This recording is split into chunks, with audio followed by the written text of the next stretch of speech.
Every time you wipe down the dining table and clear away what's left from the meal, there's one thing you probably toss without thinking.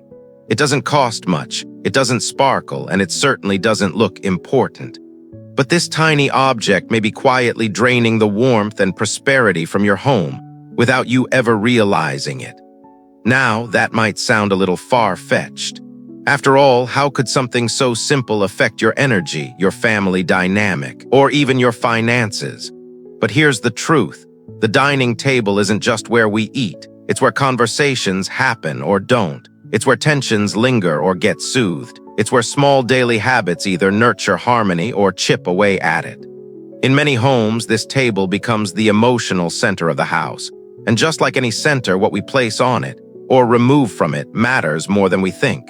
Some things invite connection, softness, and yes, even abundance. Others, harmless as they may seem, slowly block the flow of peace, create distance, or stir up unnecessary conflict.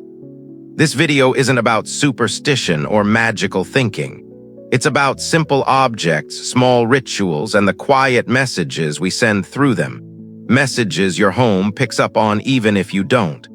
So before you throw that extra thing away again, let's pause for a moment. Because what you leave or don't leave on your table might be shaping more than just your meals. Let's look closer at the ordinary items that carry extraordinary energy. Some are helping you build a home that feels grounded, generous, and welcoming. Others, they're working against you in ways you've never considered. Ready to find out which is which? Part 1. Sweetness that holds the family together. Sometimes the biggest shift in a home's energy starts with something as small as a piece of candy. You might not think twice about clearing a few wrappers or wiping away that sticky spot on the table. But what if that tiny, sweet object you keep tossing out held more value than you thought? Not in price, but in presence.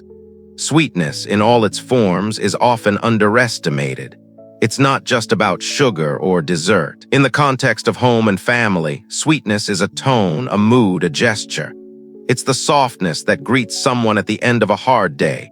It's the quiet way we say, "I see you," without needing to speak. And surprisingly, it can be introduced, anchored, and reinforced by something as ordinary as a dish of honey or a few wrapped candies on the dining table. The idea may sound sentimental at first, but let's think about it differently. The dining table is more than furniture. It's a space where people gather when they're tired, hungry, distracted, or rushed. It's where emotions that were bottled up all day finally get a chance to come out. In some homes, meals are lively and joyful.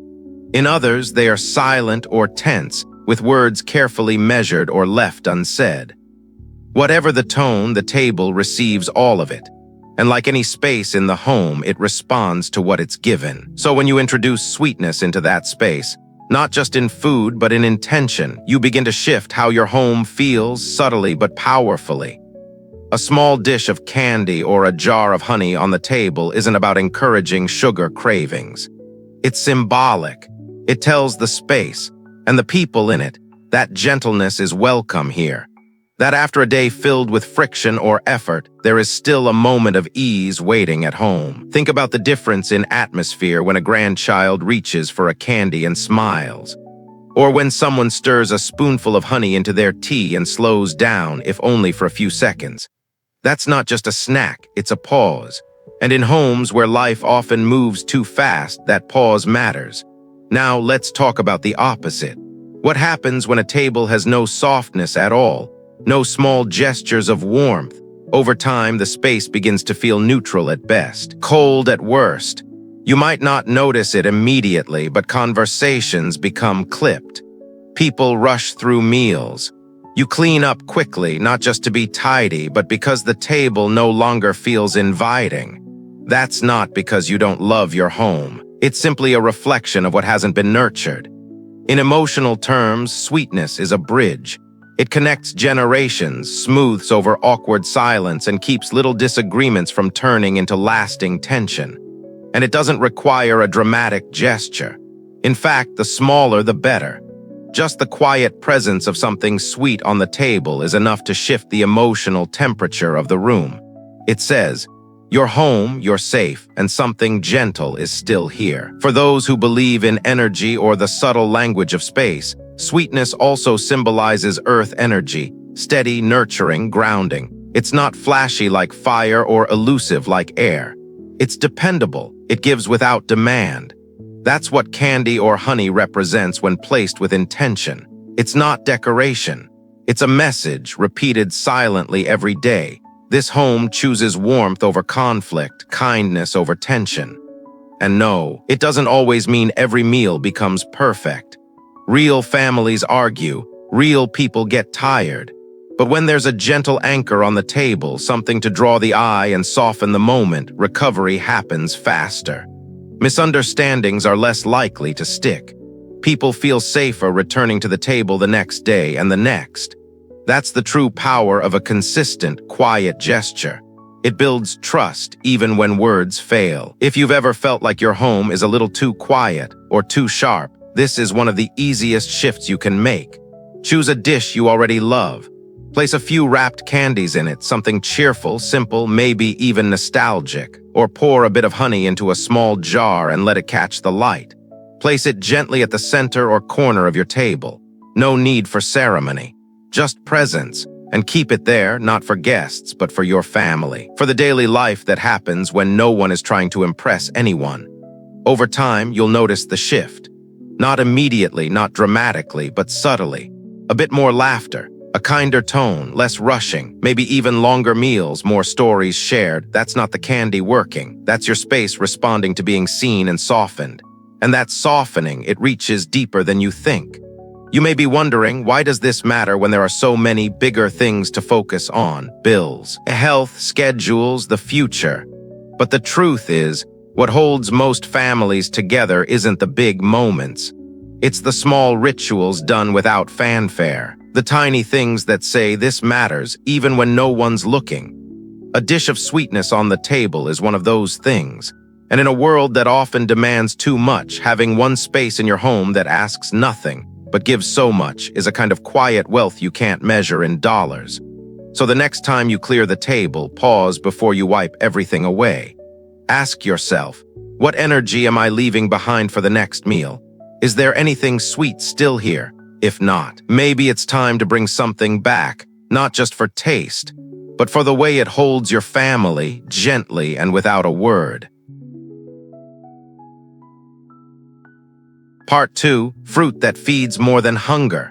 You've probably placed fruit on the table for guests, maybe for decoration or to make the space feel more alive.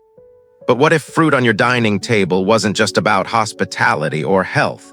What if it played a quiet, invisible role in the emotional energy of your home?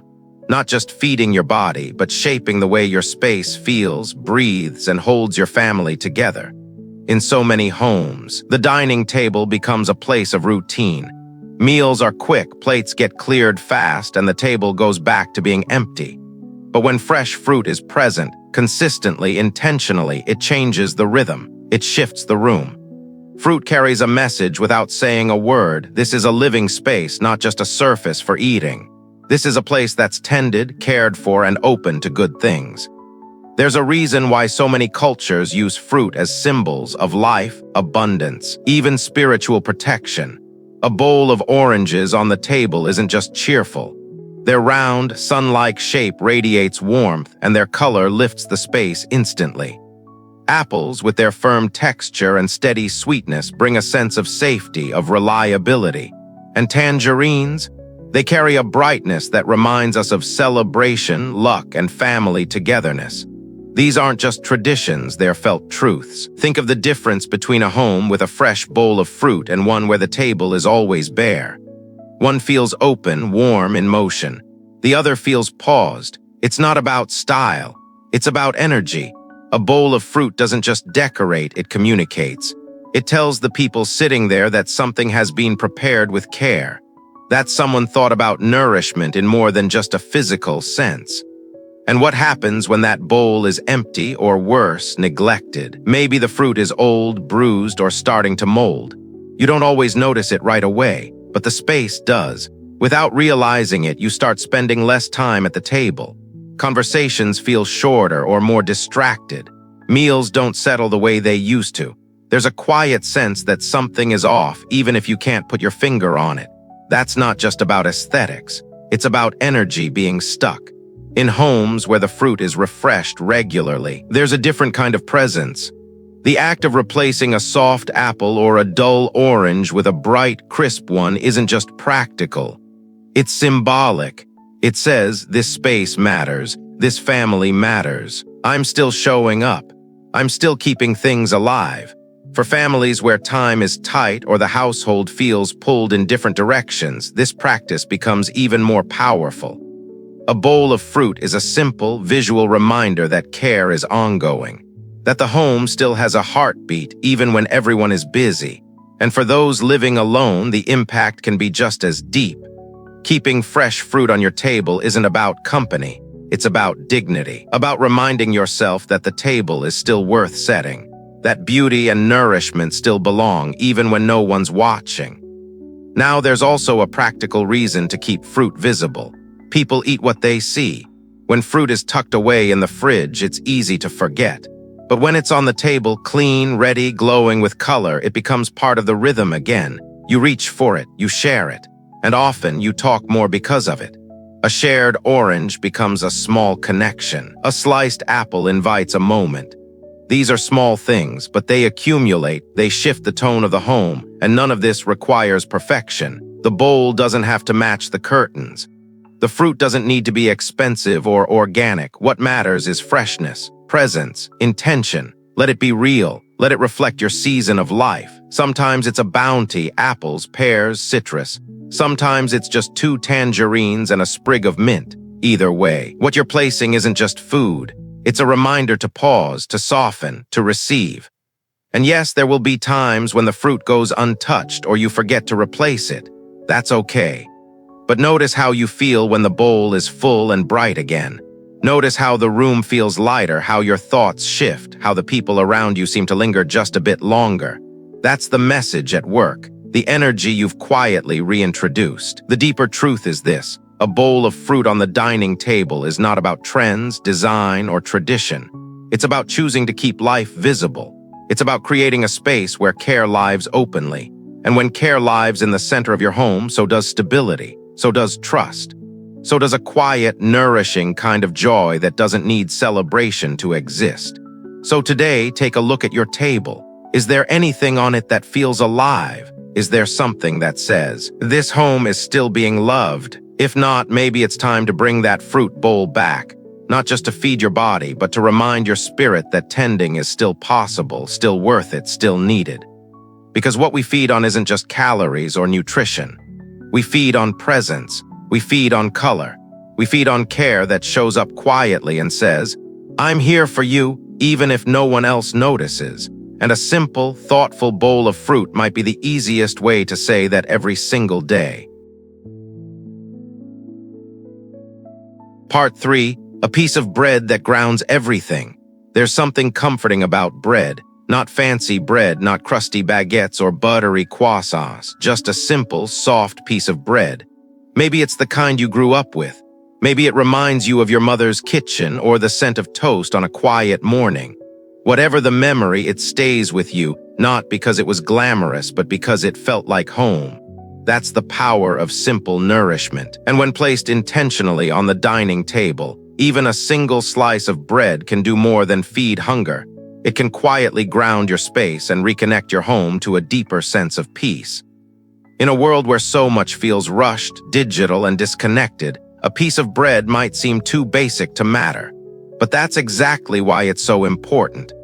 Bread symbolizes what we often overlook: stability, daily effort, humble abundance.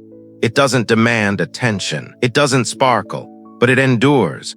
And when you place it at the heart of your table, not to eat, but simply to be present, you're making a quiet declaration that what sustains this home isn't noise, status, or perfection. It's something older, softer, and far more lasting. Many people keep a candle at the center of the table or a centerpiece that marks the season.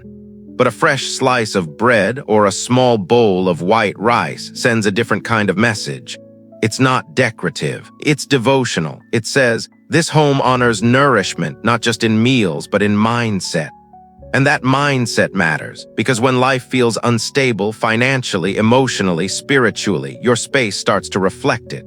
You move things around, you clean more aggressively, you try to fix things outside when what's really unraveling is within. Bread can't solve your problems, but it can create a pause, a small point of steadiness in the middle of chaos. Picture this: you sit at your dining table, a bit overwhelmed, unsure of what's next. But then your eyes settle on that piece of bread, placed carefully on a clean cloth. It's not meant to be eaten, it's just there, solid, quiet, unmoving. That moment reminds you that not everything has to shift, that some things still hold. And that's enough to help you take a breath.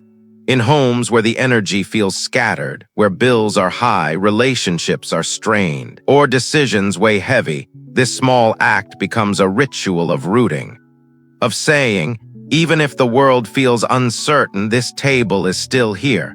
This home still nourishes. For people who live alone, this is even more powerful, because when no one else is around, it's easy to let rituals fade.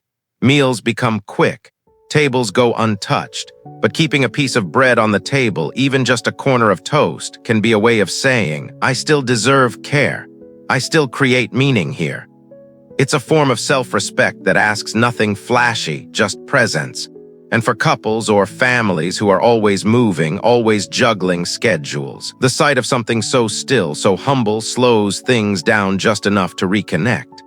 From a symbolic standpoint, bread represents the earth, grounding, reliable, deeply tied to the rhythm of daily life. It's made from grain, which takes time to grow. It's kneaded by hand, baked with patience. Nothing about it is fast, and that's the lesson. In a culture where everything urges you to hustle, bread invites you to stay, to sit, to remember that you're already enough, already fed. And when you bring that energy into your home, your space begins to shift, slowly, steadily, from reactive to rooted. It's important that the bread be fresh, not for eating, but for what it symbolizes. Something stale says, I forgot. But something fresh says, I'm still here. You don't need to replace it daily. Every few days is enough. If you prefer, you can use dry white rice instead, placed in a small glass bowl, kept clean and still. The effect is the same, a visible symbol of nourishment and steadiness. And it doesn't have to be spiritual. It can simply be emotional, a touchstone you return to when the day feels unsteady.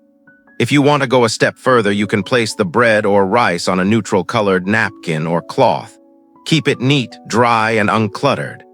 The cleaner the presentation, the stronger the message, that this home is not rushed, not reactive, but thoughtful, even in its quietest details. That kind of space invites peace, not just for the people in it, but for the energy that flows through it. And when energy flows well, things begin to shift. Conversations soften, meals stretch out, finances stabilize, not because of the bread, but because of the mindset it encourages. You may never mention it out loud. Guests might not even notice it, but you will. Every time you sit down, every time you pass the table, you'll know that something has been placed there with care. Something old, humble, and steady. And in a world where everything is trying to change you, that still point matters more than you think. So before you rush through another meal or clear your table down to the bare surface, consider leaving a small piece of bread or a bowl of white rice right at the center.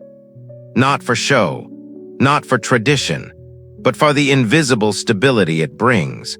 Because sometimes the smallest, simplest gesture is the one that helps you hold everything else together. Part 4, Flowers that Whisper to Luck. You don't need to believe in luck to feel what fresh flowers do to a space. Walk into a room with a vase of blooming lilies or soft pink roses and everything feels lighter, like the room just exhaled. Something softens. You stand differently. You breathe differently. This isn't decoration. It's energy. And when flowers are placed with intention, especially on the dining table, the heart of the home, they become more than beautiful. They become a quiet invitation for life to move through your space with warmth, flow, and renewal. Most people bring flowers home for special occasions. But what if the simple act of keeping flowers on your table, just one vase, nothing elaborate, was a way to anchor consistent positive energy in your home? Not as a showpiece, but as a symbol, a reminder That this home is still blooming, still alive, still open to good things. And not just in theory, but in how it feels. Day to day, think about it. Flowers are the only thing we bring into the home already at their peak. They don't need to grow, change, or prove themselves. They're fully present, fully alive, asking nothing but to be seen. That energy, complete, effortless beauty is something most homes don't get enough of, especially in seasons of stress, fatigue, or routine. And especially on the dining table where the tone of a household is quietly set meal after meal. When flowers are present, the entire atmosphere shifts. Meals slow down, people speak more gently. The space begins to feel like it's holding something more than just plates and silverware. It holds care, and care, no matter how small, always multiplies. You begin to notice other details more. You might light a candle again, play soft music, set out cloth napkins, not because you're entertaining, but because you remember this home is worth tending. This moment is worth noticing. But here's what matters most. Flowers are living things. Their energy isn't fixed. Fresh flowers bring vitality, joy, movement. Wilted flowers, brown petals, sagging stems, cloudy water do the opposite. They drag the room down even if you don't consciously register it. You walk into the space and something feels stale, like the room is holding its breath. And that heaviness often matches how you feel inside, even if you think it's unrelated. It's not. Leaving wilted flowers on the table is like sending a mixed message to your home. That beauty is disposable, that life is being ignored, that energy is allowed to fade unchecked. That sounds harsh, but it's subtle. These messages accumulate, and they show up in how the house feels after a long day, how conversations unfold, how motivated you feel in your own space. Now here's the shift. When you make it a habit to care for the flowers on your table, to trim the stems, refresh the water, replace a wilting bloom with a new one, you're doing more than keeping things pretty. You're engaging with your home as a living space, not a backdrop. You're saying, I still show up here. I still believe something soft and beautiful belongs right here every day. This matters even more if your life has felt stuck lately. If good news has been slow, if things feel heavy, if you're waiting for momentum that never seems to come. That's often when homes need fresh energy the most, and flowers are one of the gentlest, most natural ways to bring it back in. No need for rituals or big changes. Just one clean vase, a few stems, and 5 quiet minutes of care. That's all it takes to begin again. You don't need expensive arrangements. Grocery store blooms are enough. Daisies, tulips, carnations, even wildflowers picked from a walk. What matters is their freshness. Their color, their ability to remind you that something in your home is awake and reaching toward the light. Choose flowers you feel drawn to, not just what's trendy. Let your table reflect your season, not the one on the calendar, but the one in your heart. Placement also matters. Keep the vase in the center or wherever your family naturally gathers. Let it be visible, part of the rhythm, and make it easy to maintain. A narrow vase, easy to rinse. Stems trimmed at an angle. Clear water, changed daily. This isn't about making things perfect, it's about making energy visible. And when energy becomes visible, so does intention. And when intention is visible, life begins to respond. Slowly, quietly, but consistently. You might notice more light in the room, even on gray days. You might start sitting at the table longer, even when you're alone. You might find yourself placing your phone face down and picking up a book or just watching the wind outside. This isn't magic. It's alignment.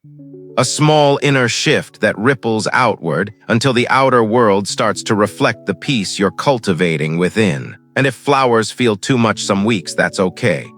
A bowl of lemons can do the same thing. A sprig of rosemary in a glass of water. A single green leaf in a clear jar.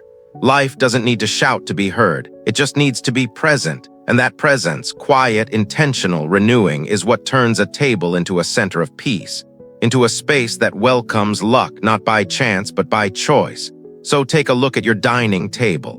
What energy is living there right now? Is it tired, forgotten, or is there something blooming, something breathing, something saying, this home is still alive, still hopeful, still reaching? If the answer is no, you know what to do. A small bouquet, a simple act of care, a whisper of color in the center of everything. And from that center, the rest begins to shift. Part 5. The unseen prosperity blockers. Sometimes it's not what's missing from your home that blocks prosperity. It's what's quietly sitting right in front of you, on your dining table, unnoticed, unquestioned, harmless at first glance, but slowly shifting the energy of your home in ways you don't realize until things start to feel off. Finances become harder to hold onto. Conversations grow tense. You're doing everything right, but something isn't flowing. That's when it's time to look closer at what's been hiding in plain sight. The everyday items that might be quietly working against you. We often think of the dining table as a neutral space, just a place to eat, sort mail, maybe rest your bag after work. But it's more than that. It's the emotional center of the home. It's where people gather, whether they are hungry for food, company, or simply a moment of quiet. And because it holds so much energy, what we place on it, consciously or not, sends signals. Those signals shape how we feel, and how we feel shapes everything else. Let's start with something most homes have: knives. When used for cooking, they are a tool, but when left lying on the dining table, especially blades exposed, they carry a completely different energy. Sharp objects represent cutting, conflict, division. And when that energy sits on the table where connection is meant to happen, it begins to stir tension. You may notice more arguments, less eye contact, a growing sense of disconnection between people who used to feel close. It's subtle, but it's real. And even if no one touches the knife, the energy it holds still spreads, especially if it's rusty or dull, because then it's not just sharp, it's stagnant. And stagnant sharpness often shows up as miscommunication, irritability, or passive resentment. Next, handbags. It seems convenient. Set your purse down after coming home, especially when your hands are full. But when you place your bag filled with receipts, phone radiation, keys, stress from work, right on the dining table, you're mixing the outside world's chaos with the heart of your home. A handbag is not just an accessory. It's a container of outside energy. And placing it in the space where meals and moments are shared sends a conflicting message. That the stress, noise, and movement from out there is welcome in here. Over time, this leads to a dining space that doesn't feel restful, a table that carries nervous energy, and a family that eats together but doesn't feel grounded while doing it. Another common mistake: leaving hats, handkerchiefs, or hair combs on the table. These are deeply personal items, intimate in the sense that they carry the energy of thoughts, emotions, and the body. A handkerchief used to wipe sweat or tears holds more than moisture. It holds residue of what you felt, what you couldn't say, what weighed heavy on your day. A comb carries the energy of touch, memory, and care. Placing those on the table may seem innocent, but they introduce a layer of emotional noise into a space meant for renewal. It becomes harder to relax. Words come out the wrong way, or don't come out at all. And then there are keys. Small, simple, functional, but symbolic in ways we often overlook. Keys lock and unlock. They represent access, permission, control. And when keys are placed at the center of your home, especially on the table, they often symbolize blockages without you realizing it.